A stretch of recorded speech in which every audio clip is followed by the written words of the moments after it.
guys, how's it going? We just got our VADPro this morning dropped off for Mark 7's GTI Golf Rs. It's a great new toy you can install in the dash vent of your Mark 7. We're gonna do an unboxing of it right now, and then right after, we're gonna install it in this car. So let's watch.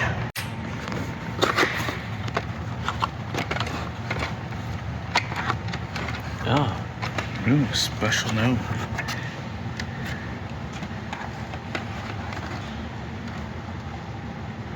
Look at that. There's a screen.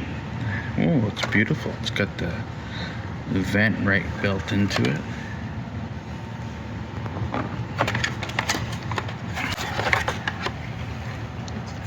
And you got all your cables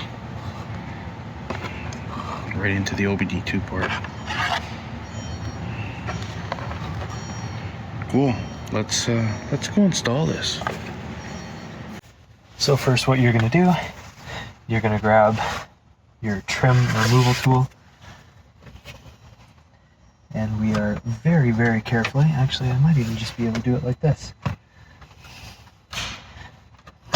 Yeah, just like that. Just reach under here and very gently pry it off. Let's see now that we have some room. There we go. Gentle as can be. Now that should pop out.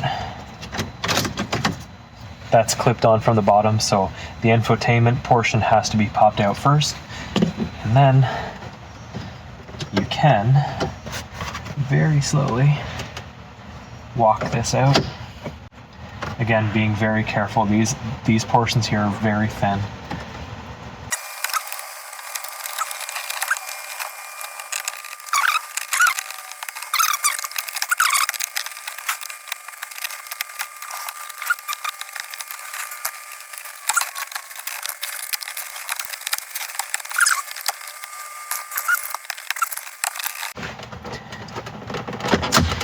Go.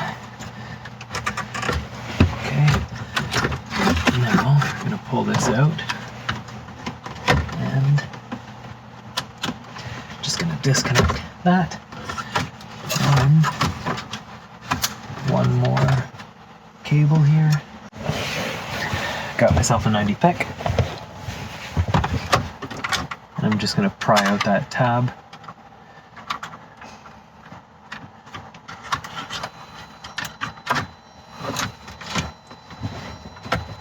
Kind of hard to see. There we go. So that's out. So that one's a little bit tricky, but it's just a little locking tab. Just pry it out and it'll pop right out for you.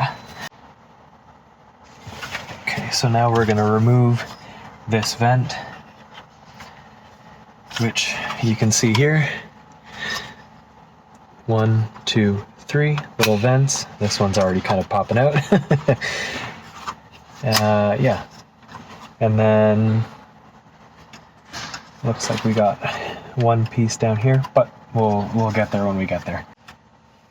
So what I do, I know you're probably having a hard time seeing this, but I'm doing the best I can. So put a little bit of pressure and then slowly, gently remove a clip, and everything will start to pop off for you.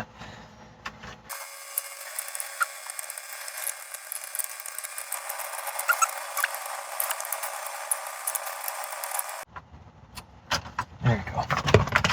And that trim is removed successfully. Just gonna put this all off to the top here. So then, now you have your vent assembly removed. What we need to do now is remove the hazard switch. Okay, there we go. Just a little bit of prying and pushing. Now that's out. Okay, so now we have to remove the vent grills, which are held in, by the looks of it, with these teeny little pins here on each side. Sorry if you can't see this very well. No, sorry, it's not focusing. But we have 2 pins here, right there, and then 2 pins here on each side. So let's get that removed.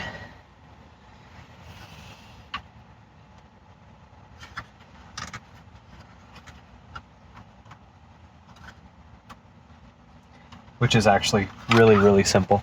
Again, all I do, just with a 90-degree pick, just shove it in here and slowly bend the housing ever so slightly so that you can get it removed, and that's it. Really, really simple. So let's get that straight. Now, what we're gonna need to do is we're going to need we have to drill a hole through here, which I know I don't really like the idea of that, but we're gonna have to drill a 10 mil hole through here so we can pass the harness up through it, and that way we can get everything plugged in to the vent. So I'll go do that now. What we're gonna need to do is we're gonna have to remove the fuse panel here. You can use your trim removal tool or you can use a screwdriver. Okay, and then what you're going to want to do is you're going to want to remove this T20 Torx right here, and then you're going to want to remove that T20 as well,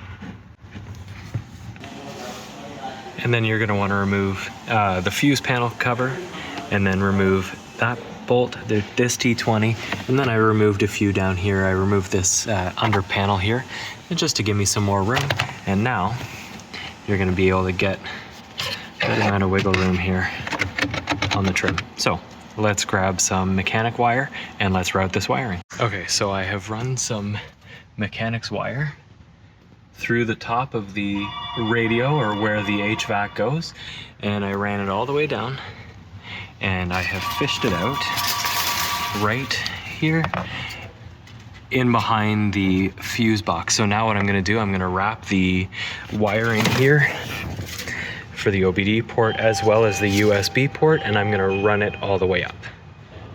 Let's hope this works. All right, so we have the USB port as well as the plugs for the OBD run through. That is by far the trickiest portion of this whole installation, but once you kind of get an eye for it, I have my light down there at the bottom, just looking through here. And yeah, you can't see that, but let's continue on. We're just gonna test fit it now into the vent, and we're gonna plug in the connections. You gotta be really, really careful with the USB port here. We all know these USB, the micro USBs, they are a very sensitive piece, a very sensitive port, so just be very, very careful when plugging these in. These 2 ports, they're both different sizes, so it's not like you can mix them up. So I'll get these plugged in, then I will turn on the power and we'll see how we go. Okay, here we are. So we got it plugged in, got the wire routed nice. There we go. So now what we need to do is get everything all put back together nice, and then we're going to configure the VADPro. So just finished up on the installation of the HPA VADPro. Let's get her started. There, let's get a wide angle. There we are.